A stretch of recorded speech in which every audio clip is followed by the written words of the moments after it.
Assessore Vito, Sportello Energia, di che cosa si tratta?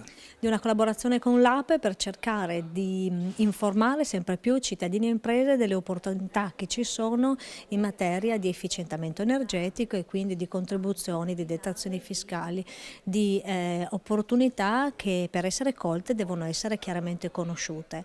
Quindi nell'ambito delle azioni che stiamo facendo sul fronte dell'energia c'è anche il supporto conoscitivo, informativo, perché la comunicazione è assolutamente importante. Un cittadino deve avere un aiuto per sapere a chi rivolgersi e quindi automaticamente anche a chi indirizzare le istanze, a chi chiedere una collaborazione, una consulenza. Era un lavoro che da sola la Regione non può fare, quindi la convenzione con l'APE penso che possa essere un aiuto importante come attività proprio di sportello informativo che tramite il sito web o il contatto con le persone può effettivamente aiutare e ad andare nella giusta direzione.